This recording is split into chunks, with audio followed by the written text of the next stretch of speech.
फिर कालू कौवा खम्बा बहन को फोन लगाता है। अरे यह किसका फोन आ रहा है? यह क्या? यह तो अपना कालू भाई है। हेलो कालू भाई। हेलो खम्मा बहन, आप कहाँ पर हैं? अरे यह एक पुराने जंगल की कहानी है जहाँ बहुत सारे पंछियाँ रहा करते थे।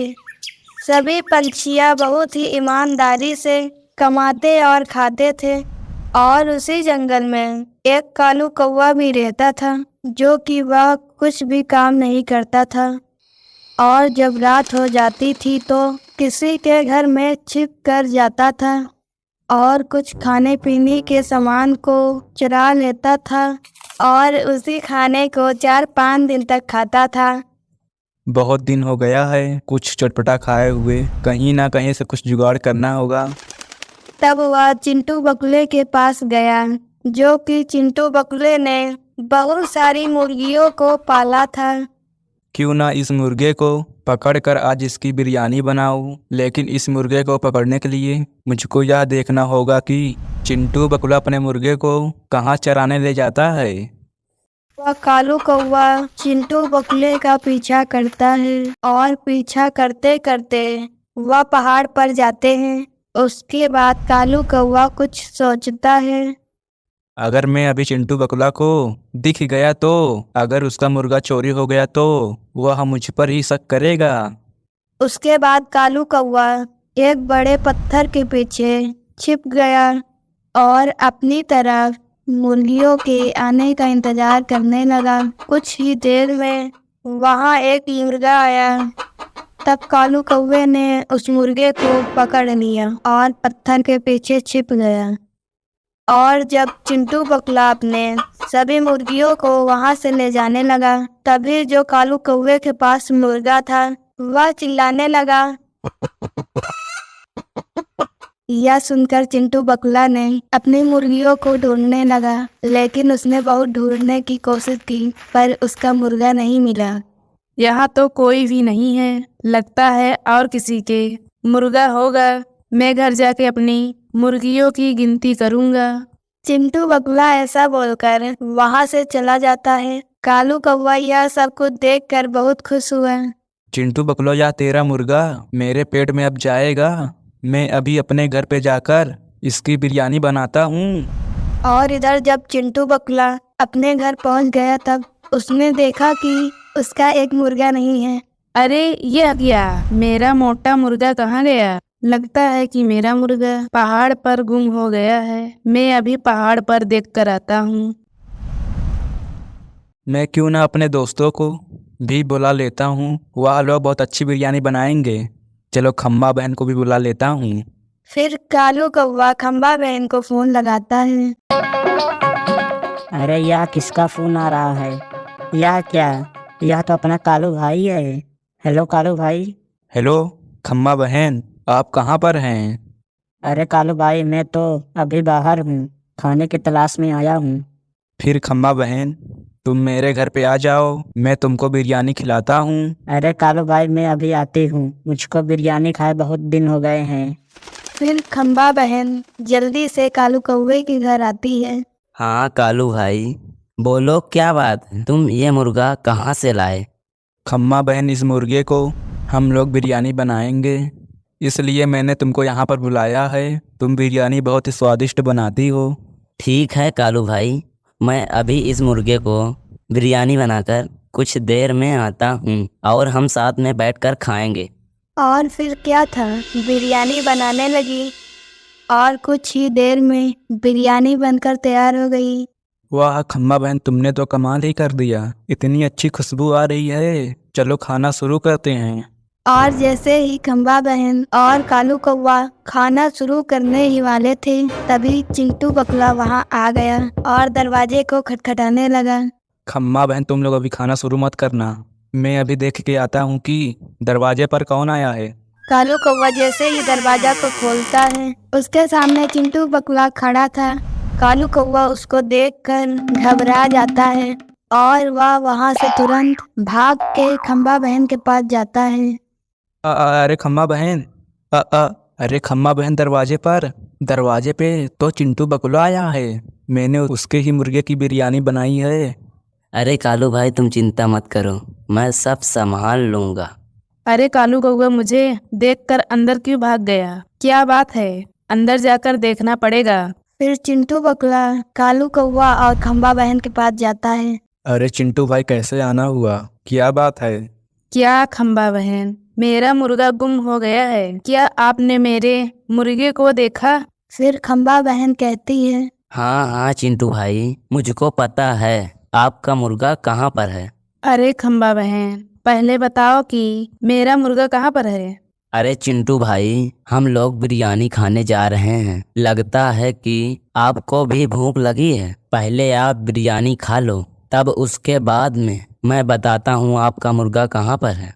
फिर तीनों लोग मिलकर बिरयानी खाने लगते हैं और कुछ ही देर बाद चिंटू बकुला बोला, क्या खम्बा बहन, मुझको मेरे मुर्गे की बहुत याद आ रही है। अरे चिंटू भाई, आप चिंता मत करें, आप इसको अपना ही मुर्गा समझकर खाइए। उसके बाद मैं बताता हूँ कि आपका मुर्गा कहाँ है।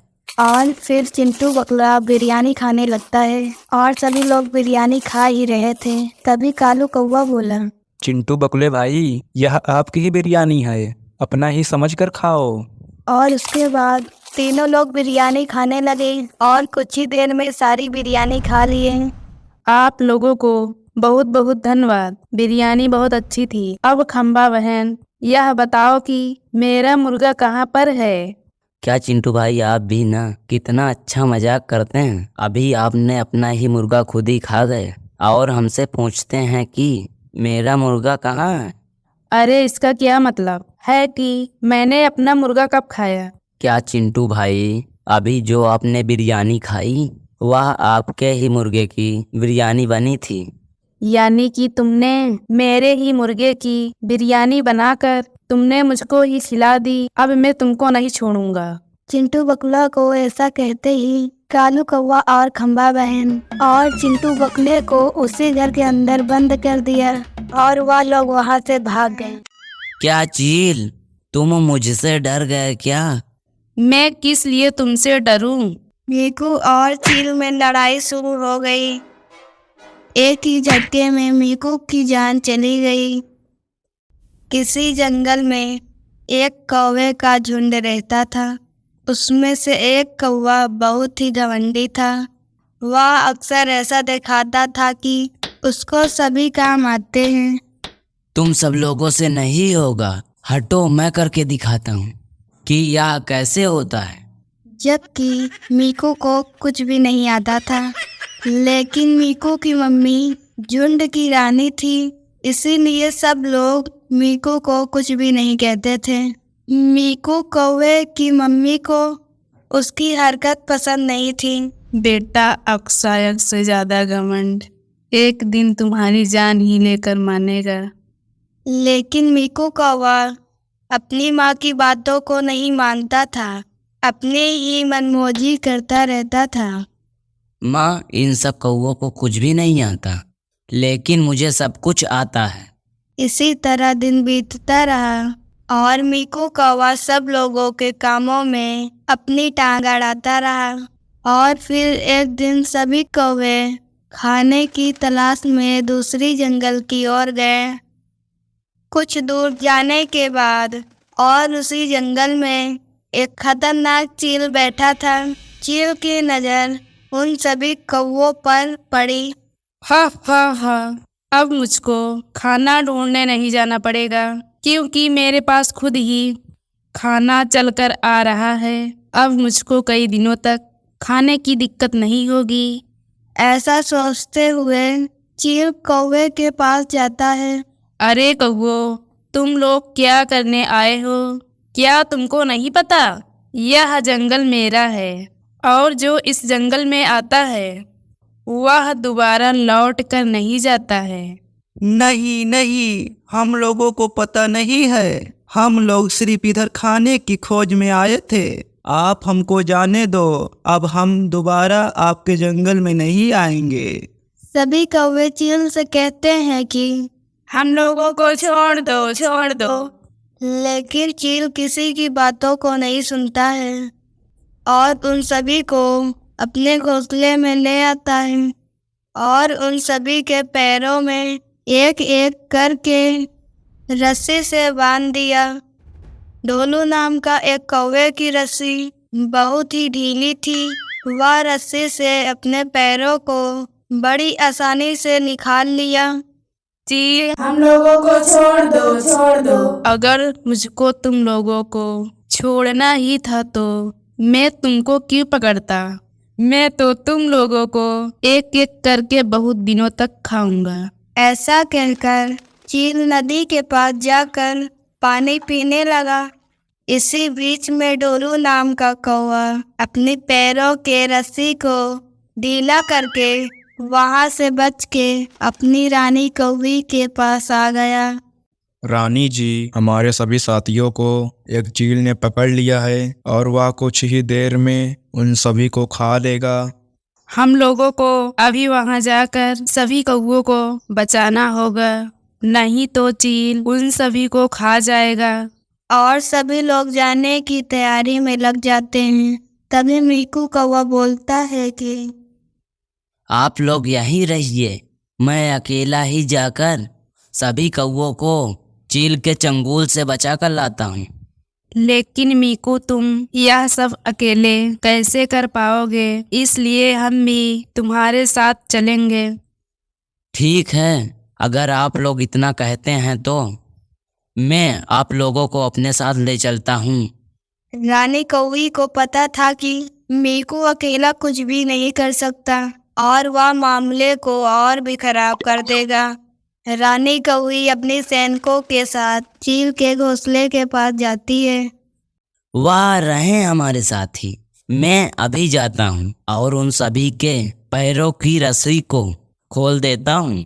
मीकू, वहाँ देखो, चील आ रहा है। अगर तुम पास गए तो वह तुम्हें भी खा लेगा, इसलिए हम लोगों को कुछ योजना बनाकर जाना चाहिए। रानी कौवी बहुत देर तक सोचती है। उसके बाद वह कहती है कि हम लोगों में से कोई एक चील का ध्यान भटकाएगा और बाकी के लोग मेरे साथ जाएंगे। लेकिन इतना खतरनाक काम कौन करेगा? इतनी छोटी सी बात पर तुम चिंता क्यों करते हो? यह काम मैं कर सकता हूँ। नहीं, यह काम तुम नहीं करोगे, यह काम ढोलू करेगा। ढोलू इस काम में बहुत तेज है, इसीलिए यह काम ढोलू ही करेगा। लेकिन यह काम मैं भी कर सकता हूँ। इतनी छोटी सी बात है और इन कौवों को क्या पता चील का ध्यान कैसे भटकाया जाता है। मीकू अपने जीत के आगे किसी की एक भी नहीं सुनता। फिर रानी कौवी कहती है कि ठीक है, लेकिन तुम यह मत भूलना कि तुम्हारे सामने एक बहुत खतरनाक चील है। तुम्हारी एक गलती से तुम्हारी जान भी जा सकती है। रानी कौवी की बातों को बिना सोचे समझे वह चील के पास चला जाता है। ओए चील, इधर तो देख कि तुम्हारे सामने कौन खड़ा है। तुम कौन हो और तुम यहाँ क्या करने आए हो? मैं मीकू हूँ और मैं अपने सभी साथियों को यहाँ से ले जाने के लिए आया हूँ। हा, तुम अकेले ही अपने साथियों को कैसे छुड़ा पाओगे? तुम मेरे सामने एक भी मिनट नहीं टिक पाओगे। रानी कौवी ने यह देखा कि मीकू ने चील को अपनी बातों में उलझा रखा है। तभी रानी कौवी ने अपने पूरे साथियों के साथ उन सभी कौवे तक पहुंची और उन सभी कौवे की रस्सियों को एक एक करके सभी रस्सियों को काट दिया और वह वहां से दूसरी जगह पे जाकर छिप गए। लेकिन मीकू को यह बात का पता नहीं चला। सभी कौवे वहां से चले गए हैं।